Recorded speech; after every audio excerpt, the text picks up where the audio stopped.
Hay melodías que jamás deberían oírse, notas susurradas entre cortinas de terciopelo y secretos antiguos que aún vibran en el aire. Esta historia comienza en la penumbra de un teatro parisino, pero lo que allí ocurrió podría desentonar incluso al alma más armoniosa. Antes de comenzar, cuéntame desde dónde estás escuchando esta historia. ¿Y qué hora es allí? Escríbelo en los comentarios. Es hora de sumergirse en el misterio. La tarde había descendido sobre Londres con el lento compás de una sinfonía melancólica. La lluvia caía en hilos tenues pero constantes, tamborileando contra los cristales de nuestra ventana en Baker Street con una persistencia casi hipnótica. Holmes, recostado en su sillón favorito, se hallaba inmerso en una reflexión silenciosa, los ojos semicerrados y las manos entrelazadas bajo el mentón, cual esfinge que aguardara un enigma digno de su intelecto. Yo, por mi parte, hojeaba distraídamente una monografía médica alemana cuya densidad terminológica no lograba distraerme del sopor que imponía la tarde. Fue en ese instante, cuando el reloj marcaba la media después de las 4, que el silencio fue interrumpido por el golpeteo seco del picaporte y la entrada del inefable muchacho de los recados, Billy, portando un sobre de aspecto singular. Estaba sellado con lacre azul y emitía un ligero aroma a violeta, una fragancia antigua que evocaba camerinos oscuros y cortinas pesadas de terciopelo. Holmes tomó la carta sin pronunciar palabra, aunque advertí de inmediato ese destello particular que cruzaba sus ojos cuando se enfrentaba a lo inusual. Observó el sello, palpó el grosor del papel y esbozó una sonrisa apenas perceptible. ¿Reconoces el sello?, pregunté, dejando a un lado mi revista. No el sello, Watson, respondió, extrayendo una diminuta lupa de su bolsillo. Pero sí la manera en que está doblado el papel. Esto ha sido plegado por alguien que no desea únicamente comunicar, sino provocar. En silencio, rompió el sello con sumo cuidado. Al desplegar la hoja, noté que no se trataba de una misiva convencional. Los caracteres parecían inscritos mediante un sistema cifrado que imitaba la notación musical. Holmes murmuró para sí: interesante. Una melodía escrita para el ojo, no para el oído. Y así, la lluvia sobre Baker Street ya no fue la misma. Holmes extendió la hoja sobre la mesa baja del salón, entre la tetera aún humeante y un ejemplar abierto de Le Figaro, de hacía 3 días, cuya presencia no había explicado ni compartido. De inmediato, retiró de su biblioteca personal un volumen encuadernado en cuero rojo. Una colección de cifrados utilizados por sociedades artísticas y logias musicales de finales del siglo XVIII. Yo, intrigado, me acerqué con la taza aún en la mano. ¿Crees que se trata de un simple código por sustitución?, aventuré. Sería ingenuo por su parte, respondió. No, Watson, esto es más complejo. Observe la alternancia entre claves de sol y de fa, y cómo ciertas notas están ligeramente marcadas con un trazo descendente, como si insinuaran una dirección más que un sonido. Es un mensaje, desde luego, pero envuelto en pentagramas. Transcurrieron unos 20 minutos en los que Holmes, en un estado de concentración casi religioso, fue reconstruyendo, palabra por palabra, el mensaje oculto. Yo, que no domino el arte del cifrado más allá del método cesariano, observaba con una mezcla de admiración y desconcierto. Finalmente, Holmes recitó en voz baja: «Estimado Monsieur Holmes, si alguna vez sintió usted el temblor de lo inexplicable más allá de la lógica, ruégole que venga. Un joven cantante yace muerto bajo el escenario de la ópera Garnier. Las autoridades no escuchan, pero hay voces que aún resuenan. Su amigo, Eugène Baillon». «Baillon», murmuré. ¿No es ese el barítono francés al que ayudamos en el asunto del reloj sin manecillas? Holmes asintió con lentitud. «El mismo. Y si ha enviado esto, es porque lo que encontró tras la muerte de ese joven no pertenece al ámbito natural de las cosas. ¿Iremos a París?».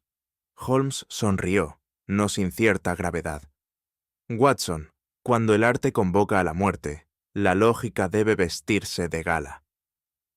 Poco después de que la carta fuera descifrada, Holmes se retiró a su dormitorio para hacer los arreglos necesarios con nuestro agente de viajes, y yo quedé un instante a solas con mis pensamientos.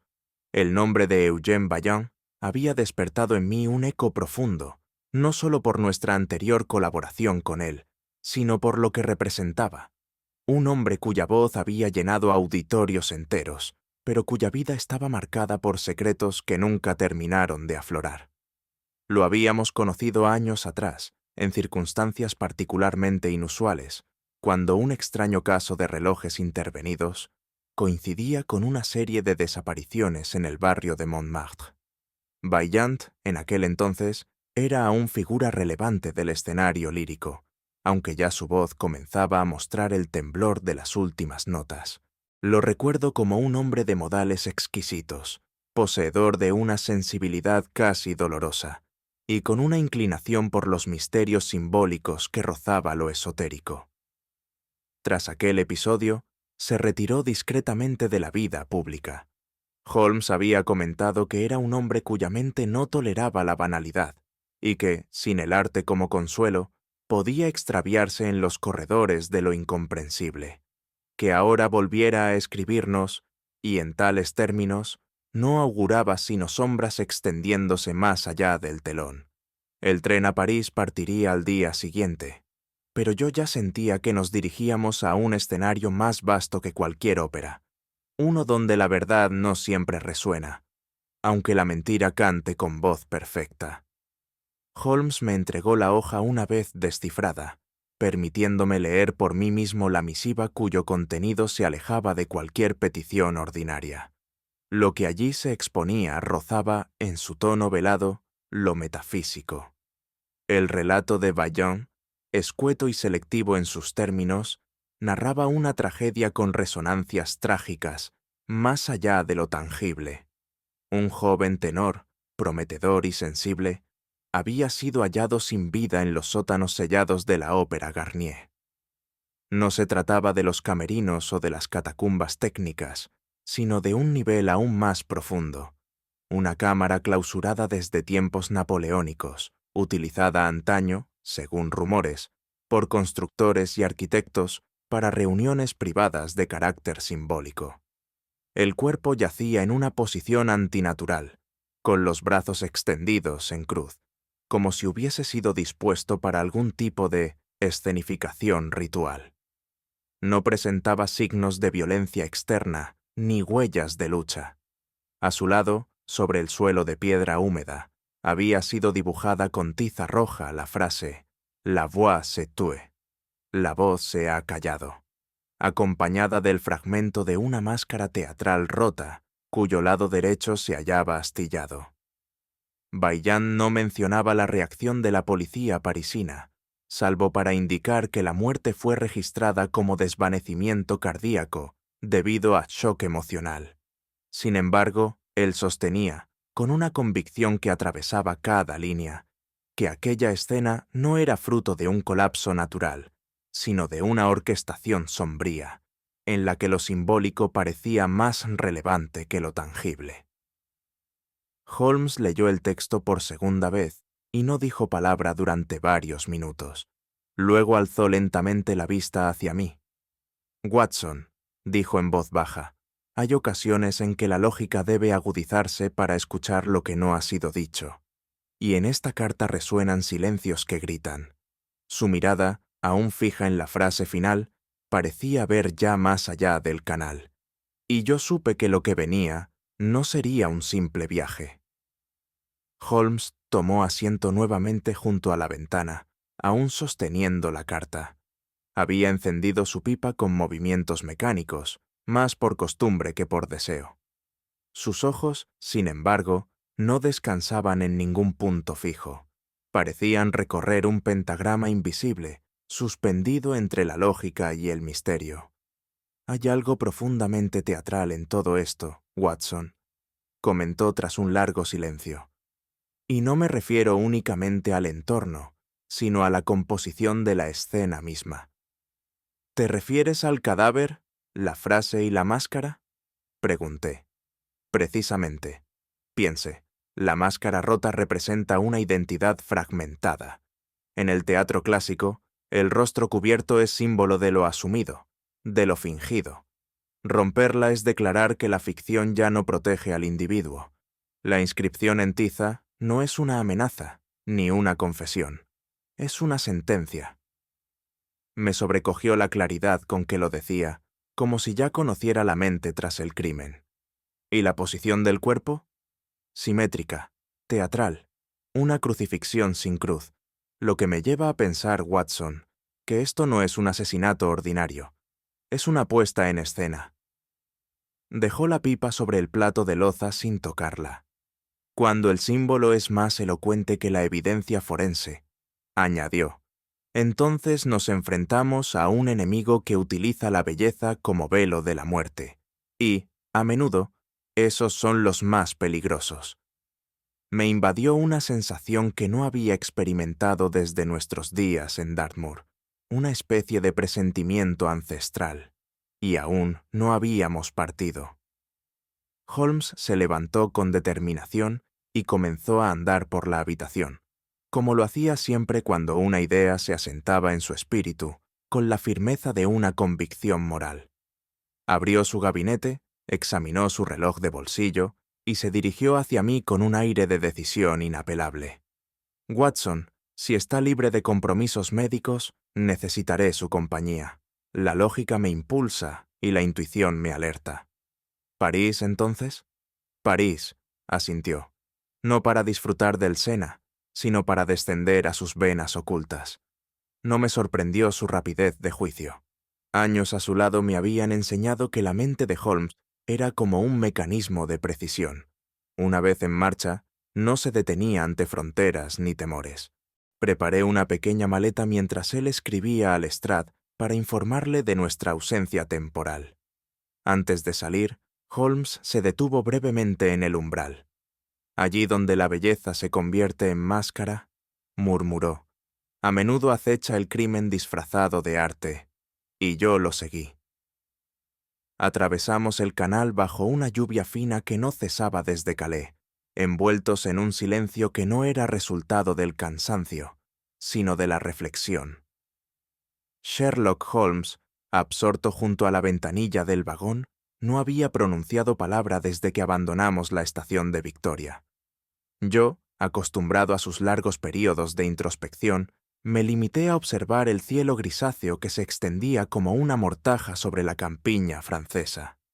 París nos recibió con una tonalidad apagada, una suerte de melancolía suspendida entre las callejuelas empedradas y los bulevares oscuros por la niebla. Jamás había experimentado una ciudad tan imponente lucir tan vulnerable. La urbe, famosa por su bullicio, sus cafés llenos de vida y su esplendor artístico, se nos presentó envuelta en una quietud fúnebre, como si sus propios pulmones se hubieran detenido por respeto a un lamento que aún flotaba en el aire. Holmes aspiró el aroma del aire parisino con gesto leve. La ciudad parece contagiada del mismo mal que asoló sus catedrales en tiempos de peste, Watson, dijo finalmente. Aquí hay algo que se mueve bajo la superficie, y temo que no se trata solamente de dolor humano. Sus palabras, a pesar de su habitual frialdad analítica, llevaban consigo una inquietud que rara vez se le escapaba. Yo, que en ese momento no comprendía la extensión de su intuición, simplemente asentí. Pero algo en la atmósfera parecía presagiar que no habíamos llegado como observadores, sino como testigos, y aún no sabíamos de qué. Eugène Vaillant nos esperaba en la entrada trasera de la Ópera Garnier, envuelto en una capa negra que contrastaba con la blancura prematura de su cabellera. Había envejecido de forma desigual, su porte seguía siendo digno, pero los ojos, profundos, de un gris translúcido, revelaban insomnio, tensión acumulada y un temor contenido que ni siquiera su profesión de actor podía ya disimular.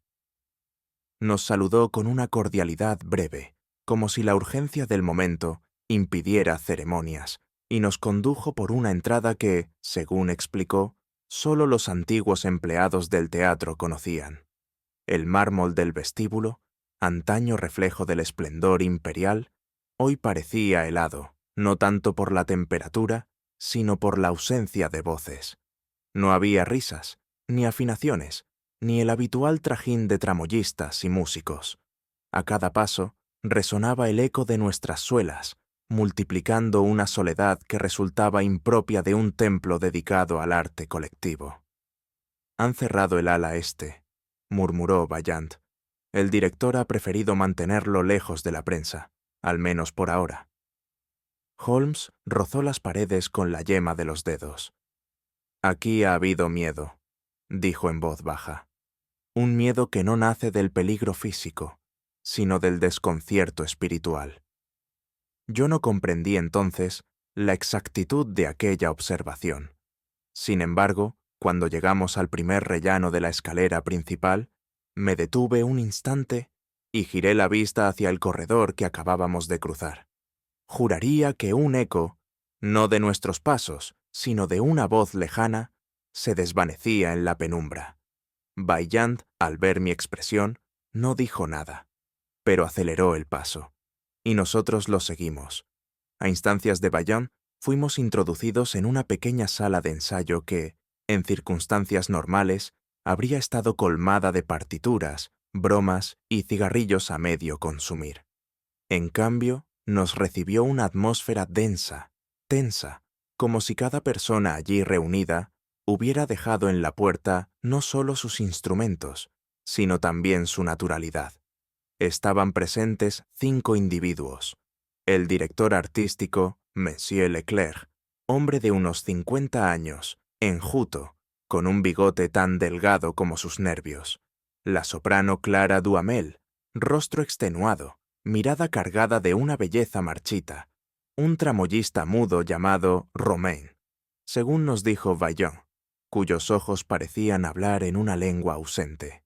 Y finalmente, el joven compositor Lucien Mareuil, de facciones afiladas, voz serena y una presencia que sugería tormenta bajo el agua.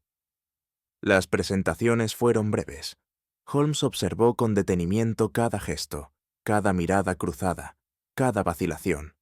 Yo, por mi parte, no pude evitar notar cómo algunos evitaban pronunciar el nombre del tenor fallecido, como si al invocarlo se arriesgaran a repetir su destino. «¿Y el resto de la compañía?», pregunté. «Muchos han solicitado licencias», respondió Leclerc sin mirarnos. «Algunos han fingido enfermedades, otros simplemente han huido». Holmes permaneció en silencio unos segundos antes de decir: «El miedo es un artista más eficaz que la crítica, monsieur, y a menudo sus efectos son irreversibles». Nadie respondió, pero noté cómo Lucien Mareuil desvió la vista hacia la ventana, como si esperara ver algo más allá de la bruma. Holmes no lo pasó por alto, y yo comprendí que el verdadero drama aún no había comenzado. Aquella tarde, mientras Holmes recorría las dependencias con su andar pausado pero penetrante, el azar, o más bien la atención siempre aguda del detective, nos condujo a un rincón apenas frecuentado del teatro, una zona de paso entre el foso y los vestidores, donde el polvo parecía haberse posado con la intención deliberada de velar todo vestigio de gloria pasada. Allí encontramos a Romain, el tramoyista mudo, inclinado sobre una cuerda rota que inspeccionaba con una delicadeza casi ritual. No emitía sonido alguno, pero su rostro, lleno de arrugas prematuras y de una tristeza sin nombre, hablaba un lenguaje más elocuente que 1000 palabras. Cuando Holmes le mostró, sin palabra, un croquis de la tramoya, el hombre asintió apenas y señaló una parte específica, cercana al telar superior, donde, según interpreté, algo inusual habría ocurrido en fechas recientes. En ese momento, Clara Duhamel se aproximó. Su andar tenía aún la gracia antigua de las divas de antaño, pero su voz, cuando habló, fue la sombra de lo que debió ser. Habló con Holmes de la pérdida de confianza, de una música que ya no salía de su garganta y de cartas anónimas que había comenzado a recibir desde semanas antes de la tragedia. En ellas, nos confesó en voz temblorosa, había fragmentos de partituras que no sabía si alguien jamás había compuesto. Holmes no respondió, pero en sus ojos brilló una sospecha incipiente, una que aún no compartía, y que, sin duda, lo llevaba hacia abajo. La ópera Garnier, majestuosa y luminosa en su superficie, escondía bajo sus cimientos un mundo oscuro, sordo y olvidado. Holmes, siempre atento a las contradicciones del espacio, solicitó a Vallon acceso al plano original del edificio, el cual el antiguo barítono conservaba como recuerdo personal de su época de esplendor. Con el mapa extendido sobre una mesa carcomida del antiguo archivo, Holmes señaló una zona bajo el escenario central, una cámara circular que no aparecía en los planos modernos. ¿Y esta sala?, pregunté. Sellada desde hace más de un siglo, intervino Vaillant. Se dice que fue utilizada por los constructores y más tarde por ciertas sociedades privadas cuyas reuniones no figuraban en los repertorios oficiales. La curiosidad de Holmes se transformó en decisión. Con una lámpara de aceite y la ayuda silenciosa de Romain, descendimos aquella misma noche por una escalera en espiral, oculta tras una trampilla del ala este. El aire allí abajo era denso, casi sólido, como si cada ladrillo albergara un lamento que no había logrado escapar. Al llegar al fondo, descubrimos un corredor húmedo, cubierto de inscripciones grabadas con precisión milimétrica. No eran palabras, al menos no en sentido convencional, sino signos que recordaban figuras musicales y símbolos masónicos fusionados de forma inquietante. Holmes los observó largo rato sin hablar, tocando cada trazo como si deseara sentir su origen. «Esto no es vandalismo», murmuró finalmente. «Es liturgia oculta. Aquí no se escondía algo. Aquí se invocaba algo». Le pregunté si creía que todo aquello tenía conexión directa con la muerte del tenor. «Watson», respondió con gravedad, «cuando los símbolos resucitan en sangre, no es el arte quien habla, sino lo que duerme debajo de él, y aún quedaban inscripciones por descifrar». Al regresar a la superficie, aún envueltos por el olor mineral de la bóveda, encontramos a Lucien Mareil en una sala lateral, sentado al piano, interpretando acordes sueltos, breves, incompletos. Holmes, sin anuncio, se situó a su lado. «¿Reconoce usted esto?», preguntó, mostrándole un croquis de los signos hallados en la cámara subterránea. El joven compositor guardó silencio durante unos segundos.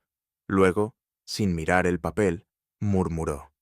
«Sí, algunos de esos signos aparecen en una partitura sin autor que encontré en la biblioteca del teatro. Nadie sabe quién la escribió, ni por qué hay fragmentos que parecen incompletos, imposibles de armonizar». «¿Y aún así la ha estudiado?». Lucien lo miró directamente. «La he sentido, más que comprendido. Esa música no fue escrita para ser interpretada, sino para ser obedecida». Holmes no respondió de inmediato, y fue entonces cuando el joven añadió: «Hay quienes creen que el teatro fue construido sobre antiguas salas de invocación, que su acústica perfecta no es casualidad, sino eco de sacrificios pasados». «¿Y usted lo cree?», inquirí, con una mezcla de escepticismo y turbación. «Creo que cada edificio retiene la memoria de sus muertes», dijo, «y que algunas melodías no deberían ser oídas, salvo por los condenados». Holmes lo miró con atención, como si midiera no solo sus palabras, sino la vibración de su voz, y su silencio fue más revelador que cualquier acusación. El ambiente en los camerinos parecía haberse vuelto aún más denso desde nuestra incursión en los subsuelos de la ópera. Holmes, con su serenidad habitual, reanudó los interrogatorios a los miembros de la compañía, esta vez, de forma individual, en un salón anexo revestido con cortinas de terciopelo carmesí que atenuaban los sonidos y transformaban la luz en penumbra. La sucesión de voces, nerviosas, defensivas, algunas apenas audibles, se sucedía sin cesar, mientras yo permanecía a un lado, tomando notas, no tanto por la necesidad de registro, sino por la necesidad de no pensar. Fue en ese interludio de aparente monotonía que percibí algo que me heló la sangre. En lo alto del recinto, muy por encima de la zona donde Holmes conducía sus preguntas, se encontraba el palco imperial, usualmente clausurado cuando no había función. Sin embargo, tuve la vívida impresión, no sabría decir si visual o meramente intuitiva, de que una figura se hallaba allí, inmóvil, como si nos contemplara con interés distante.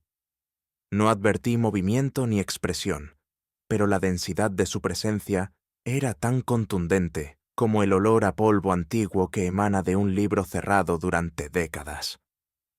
Incliné levemente la cabeza hacia Holmes, que no interrumpió su interrogatorio, pero alzó una ceja sin mirarme directamente. Su tono se volvió más incisivo, más agudo, como si supiera que no era solo a su interlocutor a quien se dirigía. En ese instante, comprendí que el teatro nos estaba escuchando, y tal vez algo más también. Cuando llegó el turno de Clara Duhamel, la atmósfera del salón pareció alterarse con su mera presencia. La otrora estrella de la ópera francesa conservaba aún un porte imponente, pero no era difícil advertir la fragilidad bajo la superficie. Los movimientos contenían una elegancia tensa, y la mirada revelaba un abismo donde el arte y la desesperación se encontraban. Holmes la saludó con una cortesía infrecuente, quizás comprendiendo que el temor que la embargaba no era fingido. Tras unas breves preguntas formales, fue ella misma quien, sin que se lo pidieran, extrajo de su bolso una carpeta ajada que extendió con ambas manos temblorosas. «Han estado llegando desde hace semanas», dijo. Al principio pensé que se trataba de un juego cruel, pero después de la muerte de Etienne, comprendí que había algo más. La carpeta contenía varias hojas de papel pautado, escritas con una caligrafía fluida pero irregular, como si la mano que las hubiese compuesto fluctuara entre la inspiración y el delirio. Al pie de cada una, en tinta diluida, figuraba el nombre Etienne Bargot, el tenor fallecido. Holmes estudió las partituras con atención. No tardó en fruncir el ceño. «Son musicalmente absurdas», dijo con firmeza. «Las notas oscilan sin lógica tonal. Cantar esto, madame, sería como pretender pintar el viento. Una contradicción formal. Y sin embargo», susurró Clara, «yo escucho algo cuando las leo. No con el oído, sino con el pecho, como si alguien me susurrara desde otra habitación». Holmes cerró la carpeta lentamente. «El arte puede ser redentor o corrosivo, señora Duhamel. A veces lo que interpretamos no viene del compositor, sino del vacío que lo inspiró». Clara no replicó, pero sus ojos se llenaron de lágrimas sin que cayeran. De regreso a nuestra habitación temporal, en un modesto hotel frente al Passage des Panoramas, Holmes extendió las partituras sobre la mesa con la meticulosidad de un cirujano ante un cuerpo recién abierto. Encendió una vela y tomó una regla de latón que había traído consigo, junto con un compás pequeño, un lápiz extremadamente afilado y un ejemplar encuadernado del Traité d'harmonie de Revers. Durante largos minutos no dijo palabra. Sus ojos recorrían las líneas, retrocedían, comparaban, deteníanse en ciertas repeticiones anómalas. Yo lo observaba con creciente inquietud, pues su silencio no era el de la concentración habitual, sino el de una mente enfrentada a algo que aún no deseaba nombrar. «¿Notas algo?», pregunté finalmente. «Sí, Watson, estas no son partituras, o mejor dicho, no son solamente partituras». Golpeó con suavidad el compás sobre la mesa. «Observe aquí. Este motivo se repite cada 5 compases, pero desplazado una semicorchea a la izquierda. Y aquí, este grupo de notas coincide exactamente con la sucesión de las letras del nombre Baillon, si se utiliza el cifrado diatónico que empleaban los compositores masones del siglo XVIII. ¿Está diciendo que contienen un mensaje? Estoy diciendo que contienen muchos, todos ocultos entre melodías que no pueden ser cantadas, pero sí leídas. Estas páginas son, en esencia, criptogramas musicales. Y si alguien ha enviado esto a Madame Duhamel, no busca perturbarla con música, sino con significado. Guardó silencio un momento y añadió: y tal vez, con advertencia, si hay un lugar donde el alma humana se revela con menos artificio que sobre el escenario, es entre bastidores. Allí, donde las máscaras se cuelgan y los disfraces se desnudan, queda a la vista la tramoya emocional de los artistas. Fue en ese espacio cargado de perfume barato, maquillaje añejo y ambición no disimulada, donde Holmes y yo fuimos testigos de una coreografía menos estética y más visceral, la de las rivalidades soterradas que habitan toda compañía. Las conversaciones, los gestos truncos, las miradas que evitaban prolongarse, todo componía un tejido en el que el crimen podía haber sido apenas la última nota de una partitura en tensión constante. El maestro de escenografía parecía albergar una hostilidad contenida hacia el joven compositor, al tiempo que una de las coristas, cuyo nombre no retuve, deslizó ante Holmes una confidencia, que el tenor fallecido mantenía, hasta poco antes de su muerte, una relación sentimental con Clara Duhamel, relación que se tornó tormentosa tras la llegada de Lucien Mareuil. ¿Un triángulo amoroso?, pregunté a Holmes mientras descendíamos por una escalinata lateral. No necesariamente, respondió con frialdad. Las pasiones pueden inflamar las emociones, pero rara vez diseñan escenas con mensajes cifrados. Aquí hay algo más. ¿Entonces cree usted que no fue un crimen pasional? Holmes se detuvo un instante. Watson, incluso el odio más íntimo no se toma la molestia de componer enigmas musicales. Pero si el arte fue usado como arma, entonces el motivo podría ser algo más abstracto: venganza, humillación, o la necesidad de que el mundo escuche una última nota que nadie pidió.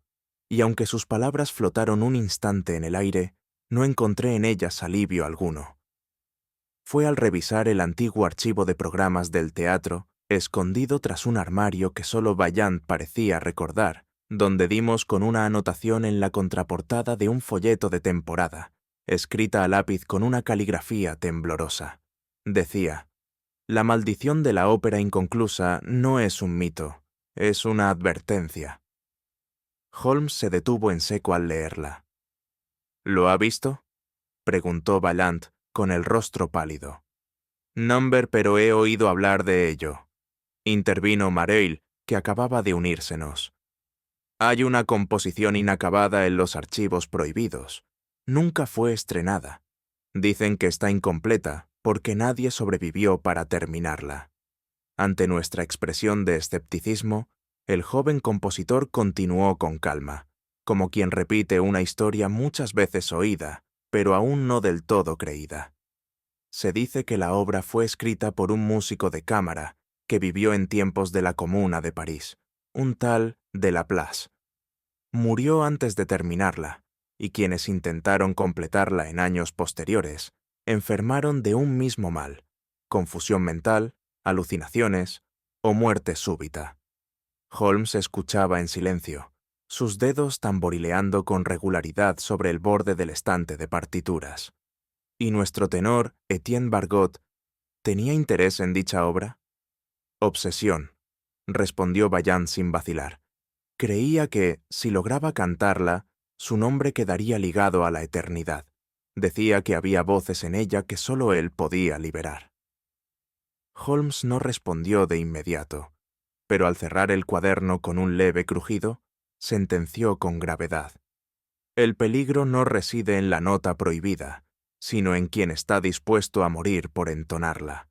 Y en ese instante comprendí que no enfrentábamos solo un asesinato, sino una convicción peligrosa. La superstición, como la humedad, se filtra en los intersticios de toda institución antigua.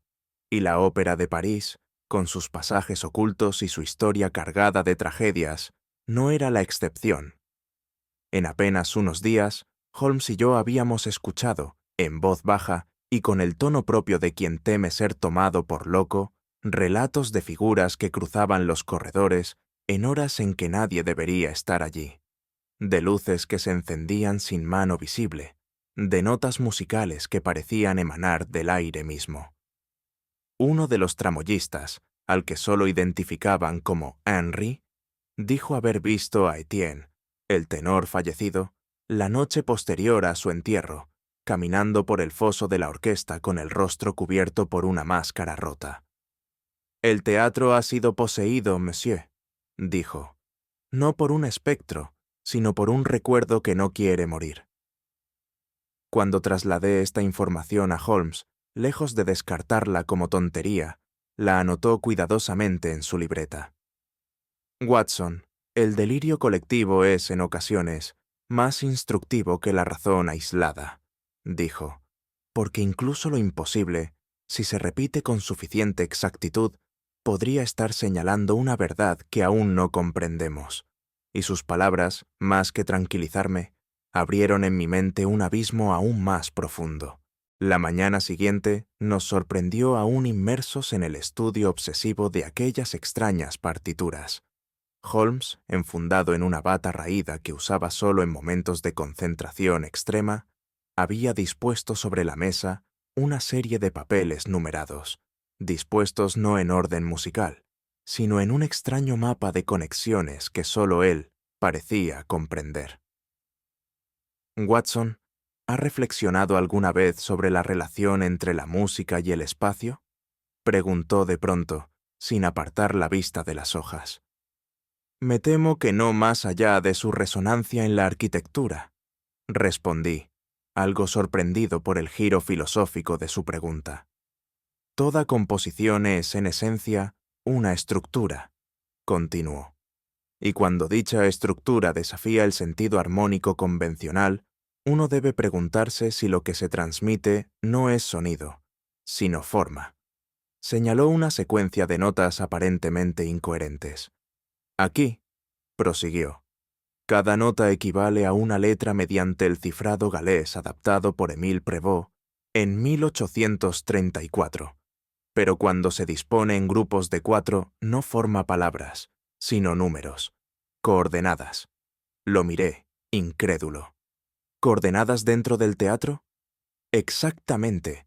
Las anomalías tonales son desvíos deliberados, indicaciones cifradas. Y lo más intrigante, Watson, es que estas coordenadas no se limitan a una sola dimensión. Algunas sugieren niveles verticales, subterráneos». Guardó silencio y luego añadió, «El asesino no ha dejado una firma. Ha dejado un mapa, uno que solo puede leerse si se escucha con los ojos».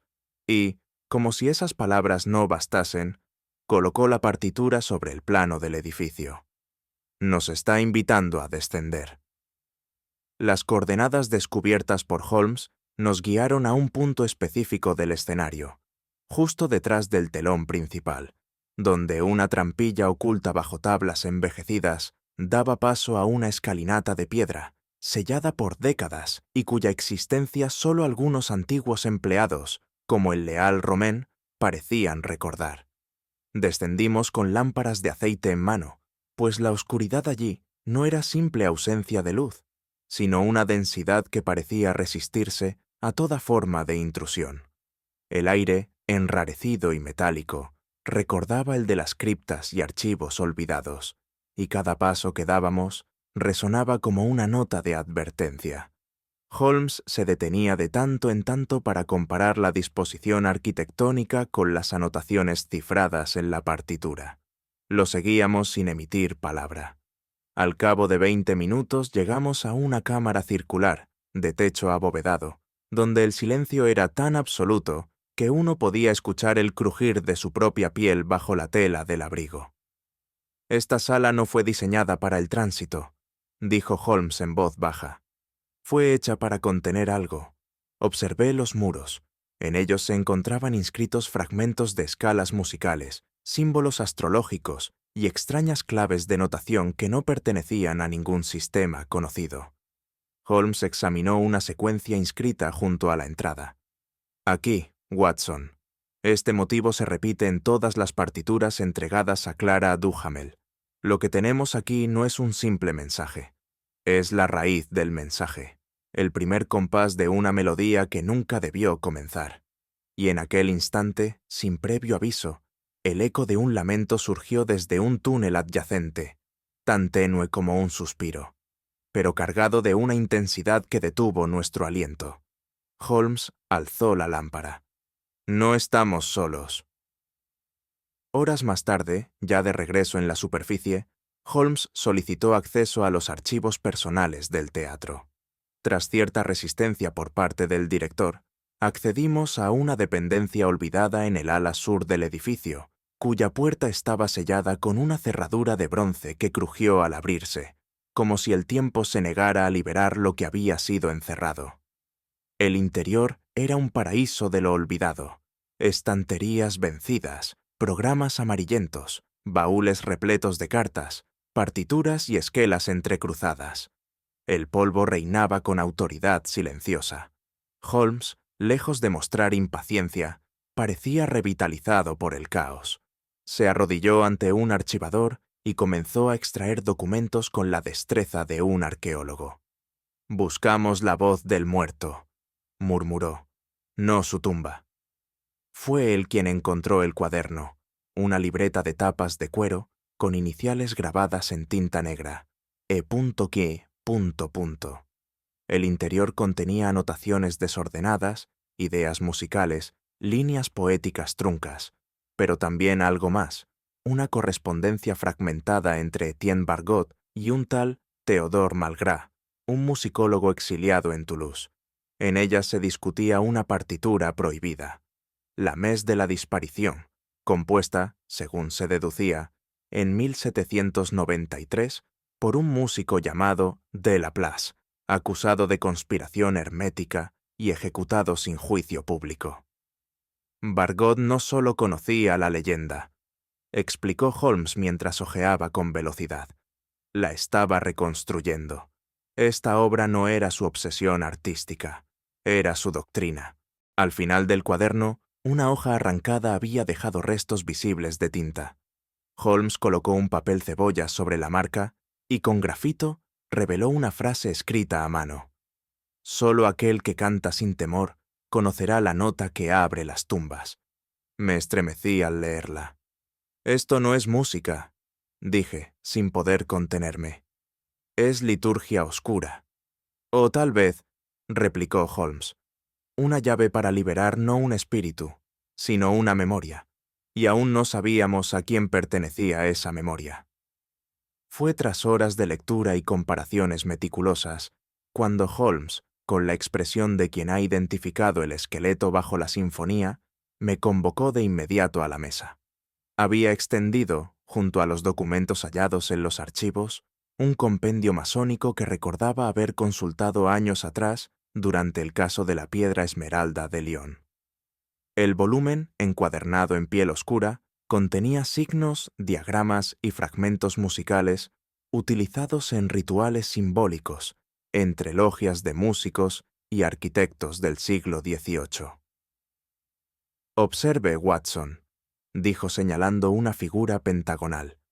«Este diagrama, empleado en ritos de fundación y clausura, coincide con la estructura oculta de la partitura que analizamos». «¿Estás sugiriendo que la obra fue compuesta como un rito?» «No como una ceremonia cualquiera», respondió, «sino como un acto de cierre, una misa de desaparición, como bien la denominó Bargot en su cuaderno». Holmes explicó que, según los textos masónicos, ciertos edificios no se consagraban con palabras, sino con vibraciones. Aquella partitura no era un lamento artístico, sino una fórmula acústica destinada a sellar simbólicamente un recinto. Una música que no debía interpretarse, sino simplemente existir en silencio, como una clave inquebrantable en piedra. Y Bargot intentó lo contrario. Dije, comprendiendo al fin.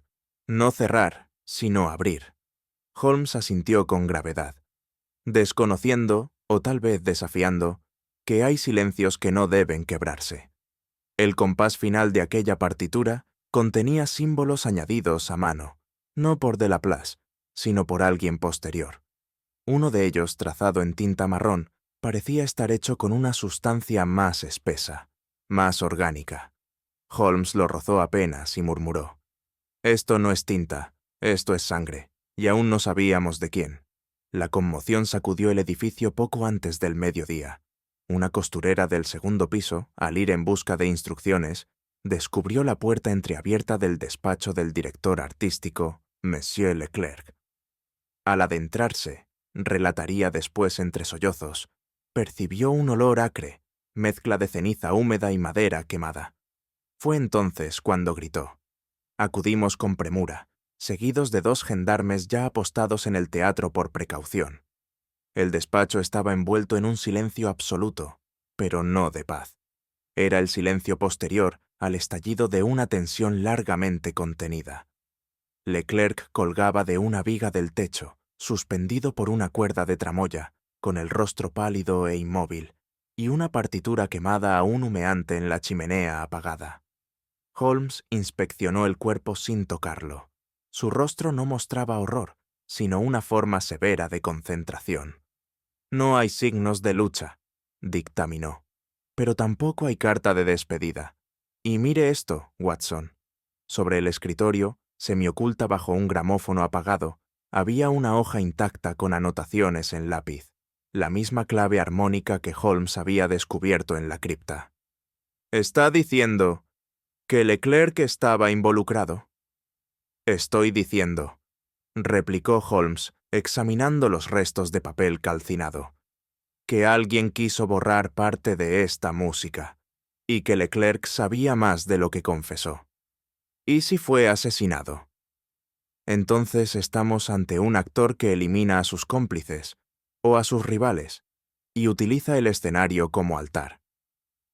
Fue entonces cuando Holmes encontró, entre las cenizas, una nota no consumida por el fuego. Su caligrafía era elegante, firme, masculina. Ningún director merece interpretar lo que no comprende. No había firma, solo silencio. Esa misma noche, Holmes me pidió acompañarle a una sala de ensayo desocupada, donde desplegó todos los documentos recopilados a lo largo de la investigación. Su semblante no era el de quien sigue una pista, sino el de quien ha alcanzado un punto de síntesis. Encendió la lámpara de escritorio y me indicó tomar asiento. «Watson, hemos estado mirando este caso con ojos del presente, cuando lo que se nos pide es una mirada retrospectiva», comenzó. «No estamos ante un asesino que actúa por impulso. Estamos ante una obra». Me miró con intensidad. «¿Una obra?» «Una composición, sí, pero no musical. Una pieza de venganza, tejida como un oratorio trágico, dividido en movimientos y ejecutado en distintos tiempos. Cada muerte es un acorde, cada aparición, una disonancia. El autor no es improvisado, conoce el lenguaje de los símbolos, la arquitectura sonora y el dolor heredado». Me mostró una ficha que había solicitado a la prefectura, el árbol genealógico de Lucien Mareuil, el joven compositor. Su abuelo, Charles Mareuil, había sido violinista en la ópera durante la Revolución y ejecutado sumariamente por las tropas de la Convención por pertenecer, según consta en los registros, a una secta musical de carácter subversivo. ¿Y cree que Lucien? No cree, Watson. Sabe, ha heredado no solo el apellido, sino la causa, y ha decidido concluir la partitura que su abuelo comenzó. No para estrenarla, sino para vengarla. Me sentí abrumado. ¿Y los muertos? Son notas necesarias. Él no busca reconocimiento, busca redención, o juicio. Según él, esta música ha de sonar completa para restituir el equilibrio profanado. Guardó silencio unos segundos y añadió: «Y por ello no se detendrá, no hasta que se cante el último compás». En ese instante comprendí que el crimen no era el fin, sino el instrumento. El eco de nuestras pisadas se volvió cada vez más opaco conforme descendíamos bajo el escenario principal de la ópera Garnier. La losa que cubría el acceso, oculta durante más de medio siglo por una trampilla sellada, había cedido tras un meticuloso trabajo de Romain, el tramoyista mudo, cuya memoria arquitectónica se revelaba prodigiosa. Descendimos por una escalera de caracol, húmeda y oxidada, cuyos peldaños se deshacían al tacto, hasta llegar a una bóveda silenciosa y de proporciones inusuales. Holmes caminaba unos pasos por delante de mí, iluminando los muros con su lámpara. A diferencia de nuestras anteriores incursiones subterráneas, esta cámara no tenía el desorden de lo abandonado, sino la gravedad de lo sellado con propósito. El aire poseía una densidad antigua, cargada de polvo, pero también de algo más indefinible, algo que no pertenecía al presente. «Aquí, Watson», dijo Holmes, señalando una figura esculpida en el muro. «Note la semejanza con el símbolo del compás invertido. Este relieve coincide con el motivo visual repetido en la partitura cifrada». Observé la pared. Sobre la piedra húmeda y agrietada, una serie de grabados mostraban una secuencia de instrumentos musicales entrelazados con signos astrológicos. En el centro, una clave de fa invertida sostenía la inscripción «Résonance et silence, loi et mémoire». Resonancia y silencio, ley y memoria. Leí en voz baja. ¿Qué cree que significa? Holmes alzó la lámpara. Un principio fundacional, sin duda. Esta sala fue construida como espacio acústico sagrado, no para ser oída por el público, sino por los iniciados. Cada piedra parece calcular el eco. Una hendidura en el suelo formaba una estrella de 5 puntas, en cuyo centro se hallaba un atril de hierro forjado. Holmes se acercó con precaución. «Aquí se interpretó algo», dijo. «No en sentido musical, sino ritual. Esta sala fue el templo donde comenzó todo, y temo que alguien intenta continuar la misa». Tras horas de exploración entre corredores y pasajes ocultos, Holmes reconstruyó un mapa subterráneo cuyo alcance nos dejó atónitos. Con la ayuda de planos antiguos y los apuntes cifrados hallados en las partituras, identificó una red de túneles interconectados que unían no solo las distintas salas del teatro, sino que se extendían incluso más allá, hacia bodegas vecinas, capillas clausuradas y dependencias en desuso. «Watson», dijo Holmes desplegando el croquis sobre el escritorio, «estos pasajes no figuran en ninguna documentación moderna. Fueron creados como rutas discretas para miembros de una sociedad que no concebía el arte sin ritual. Lo verdaderamente extraordinario es que siguen siendo transitables». Comprendí de inmediato el alcance de aquella afirmación. ¿Sugiere que el asesino los está utilizando? No lo sugiero, lo afirmo. Holmes había hallado en varias trampillas indicios recientes de manipulación. Tornillos oxidados removidos, polvo barrido hacia un lado, huellas de botas en zonas donde no había pisadas humanas en décadas. La presencia del asesino, más que física, era una voluntad disuelta en el aire del edificio, capaz de estar en varios puntos a la vez sin ser visto. «No tenemos a un asesino», añadió Holmes. «Tenemos a un fantasma con carne, alguien que comprende el espacio como partitura y se mueve por él como un director por su obra. Manipula el miedo como un violín. Y entonces, como si el teatro respondiera a su propia mención, un sonido lejanísimo, una nota sostenida, quizá una cuerda afinándose en sol menor, cruzó el corredor como una advertencia. Holmes no se inmutó. Ya sabe que lo seguimos, y aún así, continúa. Fue mediante una consulta discreta en los archivos de la Biblioteca Nacional, reforzada por el acceso privilegiado de un contacto diplomático de Holmes en la Embajada Británica, que obtuvimos la confirmación que selló el curso de nuestra investigación. El joven Lucien Mareuil, compositor en residencia de la Ópera de París, Era nieto de Charles Mareuil, un violinista acusado de pertenecer a una logia musical secreta y ejecutado en 1794 sin juicio ni defensa. «He aquí el eslabón perdido, Watson», declaró Holmes, mostrándome el documento con los sellos del Comité de Seguridad Pública. No estamos ante una mente perturbada por la ambición, sino ante un heredero del resentimiento. Me estremecí. ¿Cree que busca venganza? Holmes entrecerró los ojos. No en el sentido vulgar del término.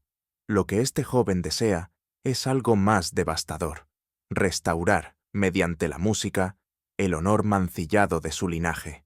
Pero al hacerlo, se convierte en reflejo de aquello que lo destruyó.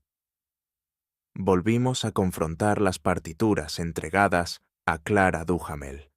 En ellas, Holmes encontró no solo la lógica del mapa arquitectónico, sino secuencias que coincidían con los nombres inscritos en las actas de ejecución de 1794. Cada fragmento musical ocultaba una cifra, y cada cifra un nombre. «Está componiendo una misa por los caídos», dije, comprendiendo al fin. «Number está componiendo una misa contra los vivos», corrigió Holmes con voz grave. «Cada muerte reciente corresponde al descendiente de alguien implicado en el proceso que llevó a la ejecución de su abuelo. Leclerc, por ejemplo, era bisnieto de Etienne Bremont, firmante de la orden de arresto». Guardó silencio un instante y luego añadió: «La música de Mareuil no busca el aplauso, busca la redención mediante el castigo. Cada nota es una sentencia». Entonces comprendí la magnitud del peligro. El escenario ya no era un teatro, era un tribunal, y nosotros estábamos presenciando un juicio oculto, ejecutado no con leyes, sino con armonía. Y el último acto aún no había comenzado.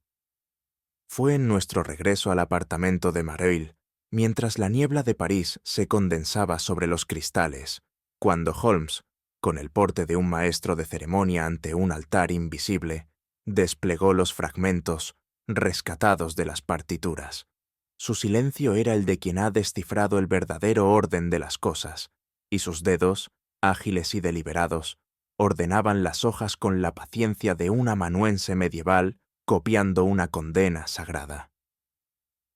«Mire con atención, Watson», dijo con un dejo de solemnidad. «Estas páginas no fueron escritas con la intención de ser oídas, sino obedecidas». Me incliné sobre los pentagramas. A primera vista, eran meros ejercicios de estilo tardorromántico, plenos de modulaciones atrevidas y disonancias pasajeras.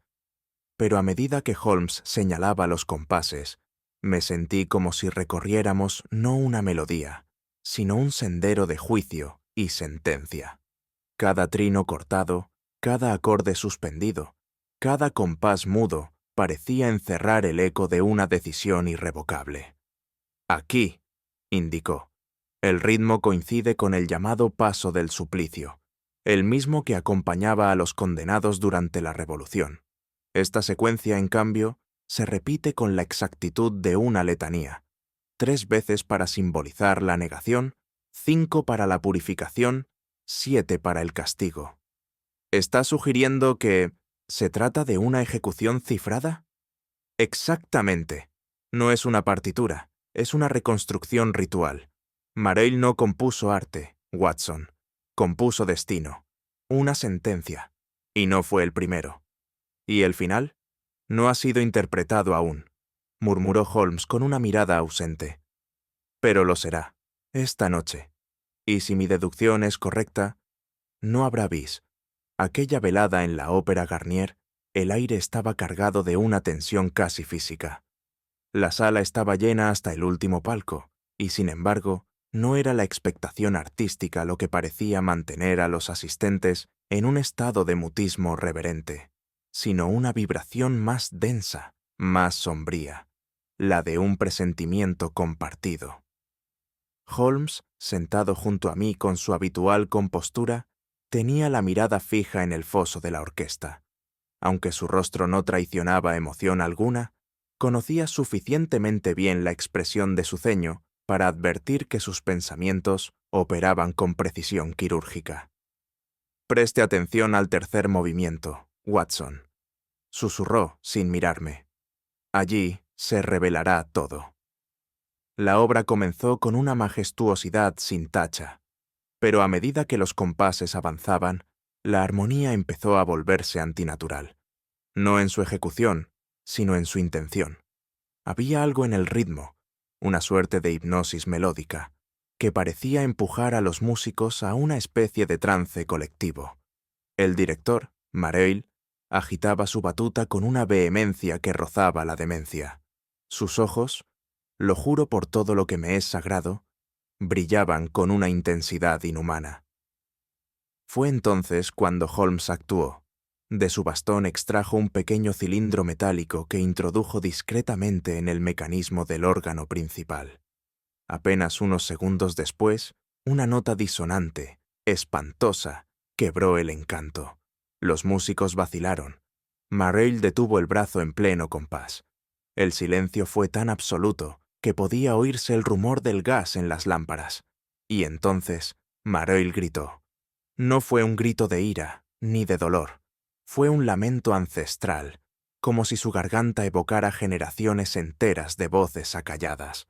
Se levantó, rompió la partitura, y con una risa demente confesó: «No compuse esta obra para ser aplaudido, sino para sellar la traición de mi linaje con las mismas notas que lo condenaron». La sala estalló en confusión, pero Holmes no se movió. Sus ojos estaban fijos en Mareuil, no con desprecio, sino con una extraña compasión. «El crimen», dijo en voz baja, «ha sido interrumpido, pero la música no ha dicho su última palabra». El director artístico, aún inmerso en su trance de revelación, fue conducido por los gendarmes con una resistencia apenas simbólica. Sus ojos, ya ausentes de ira, parecían ver más allá de las paredes doradas del teatro. Una calma casi beatífica se había adueñado de su expresión, como si por fin hubiese cumplido un propósito largamente anhelado. En los salones del conservatorio, donde las autoridades esperaban el informe de Holmes, Mareuil habló por última vez con una claridad que estremecía. «No era la muerte lo que buscaba, no con mis manos. Yo solo fui el eco de una promesa incumplida». «¿Qué promesa?», inquirió el comisario. «La que mi bisabuelo hizo con sangre sobre un atril. Fue ejecutado por traición en 1794. Era músico del Tribunal Revolucionario, obligado a componer una marcha para la guillotina, que luego usaron para ajusticiarlo». Guardó silencio. «Cada generación de mi familia fue silenciada. Cuerdas rotas, gargantas cerradas. Yo compuse su última obra, no para los vivos, sino para los muertos». «¿Y pretendía usted qué?», pregunté con cierta conmiseración. «¿Hacer justicia mediante la armonía?». Mareuil alzó la mirada. «No justicia, doctor. Cierre. Redención». Silencio. Holmes se mantuvo impasible, pero al salir del recinto me confió. «A veces, Watson, la música no busca ser escuchada, sino entendida. El arte puede ser refugio, arma o epitafio. Hoy fue las tres cosas. ¿Cree usted que su linaje ha hallado paz?». Holmes vaciló. «Eso lo dictará el tiempo. Pero esta noche, París ha presenciado algo más que un crimen. Ha oído el final de una partitura que comenzó hace siglos. Y en ese instante comprendí que ciertas notas, por más que cese su eco, jamás abandonan del todo la partitura de la historia. Pocas veces en mi vida he presenciado una entrega tan carente de estridencia, tan desprovista de súplica o desesperación. Cuando el maestro Mareuil cruzó la antesala del teatro, flanqueado por los oficiales de la gendarmería, su porte no evocaba el del reo, sino el del autor que regresa a contemplar su última función, plenamente consciente de haber alcanzado el clímax de su obra. Holmes lo esperaba junto al atril de dirección, con las manos cruzadas tras la espalda y el rostro impenetrable. No hubo en él ni amenaza ni condescendencia, tan solo un silencio férreo, como si hubiese intuido desde el principio que aquel momento habría de llegar de manera inevitable. «Señor Holmes», dijo Mareuil con una inclinación de cabeza, «no espero clemencia ni comprensión. He terminado lo que debía comenzar». «¿Y lo considera usted una obra lograda?» «La considero concluida, y eso, en la música como en la vida, basta». El diálogo cesó ahí. Ninguna algarabía, ningún forcejeo, solo una pausa solemne mientras Holmes se volvía hacia mí y murmuraba: «No huye el que cree haber alcanzado el propósito. Su serenidad no es la del inocente, sino la del dogmático. ¿No cabría en él el remordimiento? ¿Remordimiento, Watson? El remordimiento nace del error. Él no se considera equivocado, sino incomprendido». Durante el trayecto hacia la sala de interrogatorios improvisada, Mareuil caminó erguido, como si cada paso marcara un compás final. Aquella calma pétrea me hizo pensar en las estatuas funerarias, rostros sin llanto, manos inmóviles, pero una eternidad de significado latente bajo el mármol. Y su mutismo no era vacío, era la última nota de una sinfonía, cuya partitura Holmes ya había leído entre líneas. La confesión no tardó en llegar, pero distó mucho de ser una declaración convencional. Mareuil no se dirigía a nosotros como a jueces, sino como a testigos de una representación trascendental. Se expresaba con la cadencia de quien recita un prefacio más que de quien admite una culpa. Cada víctima fue un compás, cada muerte, una nota ejecutada con fidelidad al espíritu del manuscrito original. «¿Y quién compuso ese manuscrito?», inquirió Holmes sin levantar la voz. «Mi sangre, señor, mi linaje». Cada generación cargó con la vergüenza de una traición sellada en música. Yo tan solo afiné el instrumento para que el sacrificio recobrara su armonía. Lo observé con creciente inquietud.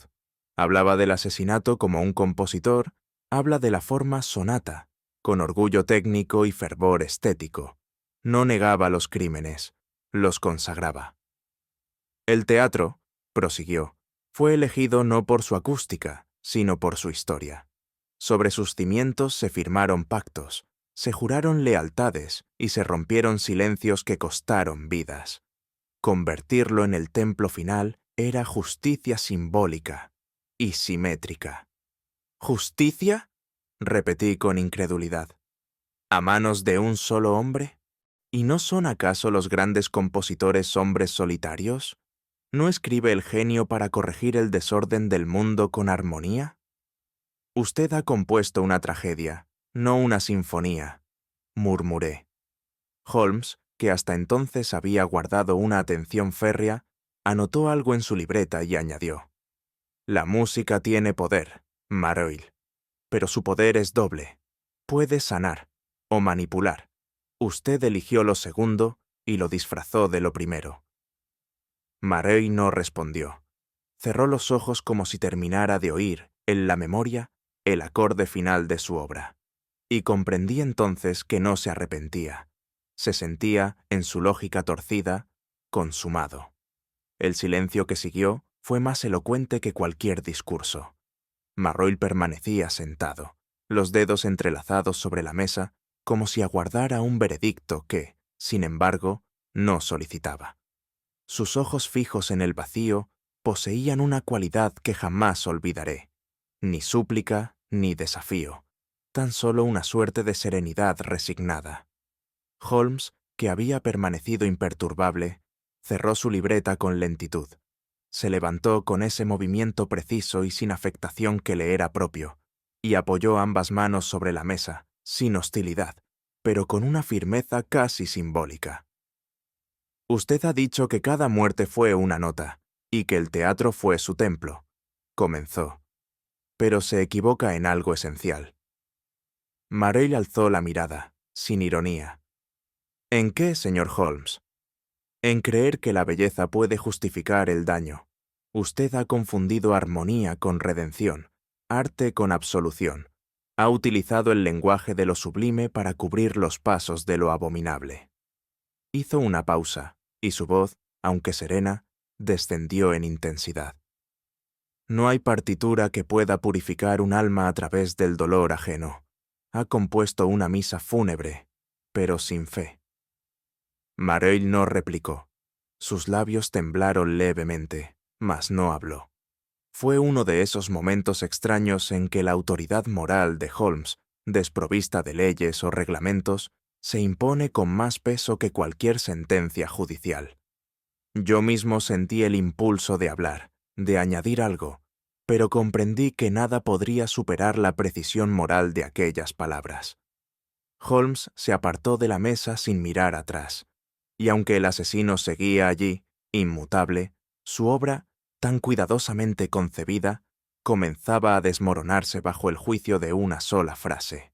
La belleza, cuando nace del odio, solo engendra ruinas disfrazadas de arte. Cuando la gendarmería retiró a Mareuil, lo hizo sin esposas, no por falta de autoridad, sino por respeto extraño a la figura que, a pesar de todo, conservaba una dignidad inquietante. Holmes y yo permanecimos en el corredor de mármol, donde los ecos de los pasos ajenos parecían resonar con una gravedad teatral. ¿Lo compadeces, Holmes?, me atreví a preguntar. No, Watson, pero tampoco lo desprecio. El alma humana es una partitura demasiado compleja como para interpretarla con una sola clave. ¿Y no cree que cruzó la línea entre la creación y la destrucción? Esa línea, mi querido amigo, es a menudo tan delgada como una cuerda de violín. Lo trágico no es que la haya cruzado, sino que creyera estar tocando una sinfonía mientras lo hacía. Me detuve a considerar sus palabras. ¿Qué impulso transforma el arte en venganza? ¿Qué nota convierte la inspiración en sentencia? En este caso, continuó Holmes, el talento fue la máscara. Una máscara brillante, incluso hermosa, que cubría una herida ancestral nunca cerrada. Y como ocurre con todas las heridas sin cicatrizar, infectó todo cuanto tocó. ¿Cree usted que la música fue la causa o el instrumento? Holmes alzó la vista al cielo grisáceo que asomaba por los ventanales del teatro. Ambas cosas, pero sobre todo, fue el lenguaje que eligió para no enmudecer ante su historia familiar. Y como ocurre con todo lenguaje poderoso, puede convertirse en veneno si se usa sin verdad. Aquel momento no terminó con una detención, sino con una enseñanza. Comprendí que incluso las mentes más brillantes, si guiadas por el resentimiento, son capaces de orquestar no obras, sino tragedias irreparables, y que el genio, sin equilibrio moral, puede ser más peligroso que la maldad vulgar. Más tarde, cuando la noche había consumido los últimos murmullos del caso, y Holmes, en su habitual silencio reflexivo, había regresado a su lectura, me quedé solo en uno de los palcos vacíos del teatro. Abajo, el escenario dormía bajo la penumbra, como si jamás hubiera albergado la pasión, la armonía o el horror.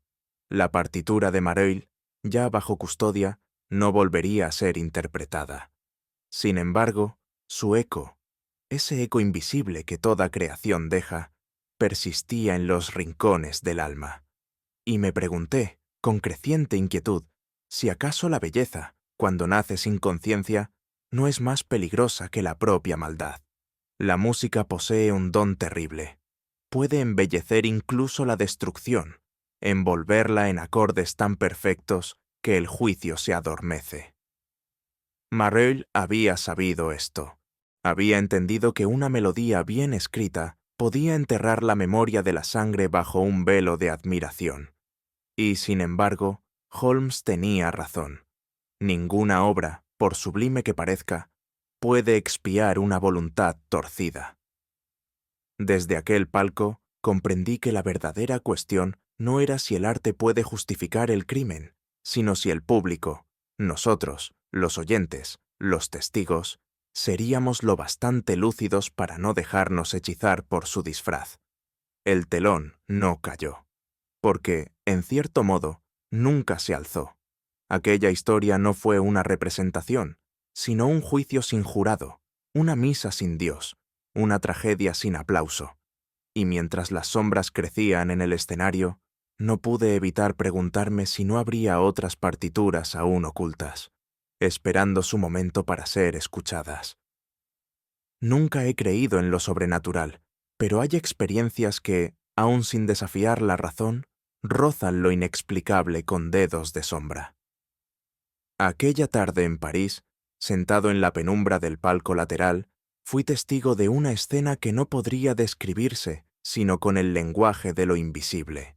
La soprano, cuya voz tantas veces habíamos oído interrumpida por accidentes, desmayos o, en el peor de los casos, por muertes sin causa inmediata, se hallaba sola en el escenario. Ni acompañamiento instrumental, ni público expectante. Solo el eco de su respiración acompasada y el leve crujir de las tablas bajo sus pies. Cuando su voz emergió, no fue un alarde de virtuosismo, sino una plegaria desnuda.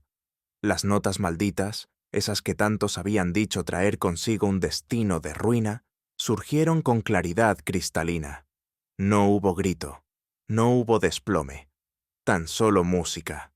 Yo, que había entrado con una duda vestida de escepticismo, me descubrí con las manos crispadas sobre los reposabrazos, conteniendo el aliento como si al hacerlo rompiese la frágil burbuja de equilibrio que reinaba en la sala. No sabría decir si fue la perfección de su técnica, la emoción reprimida en su timbre, o el silencio que la rodeaba, pero por primera vez las notas prohibidas fueron entonadas con pureza, sin interferencias, sin tragedia. Cuando cayó, no hizo reverencia. Permaneció erguida, como si hubiera completado no una obra, sino un exorcismo. Yo giré lentamente la cabeza hacia Holmes, sentado junto a mí, pero no encontré en su rostro la menor alteración. Sus ojos, fijos en el escenario, parecían observar no a la mujer, sino a la idea.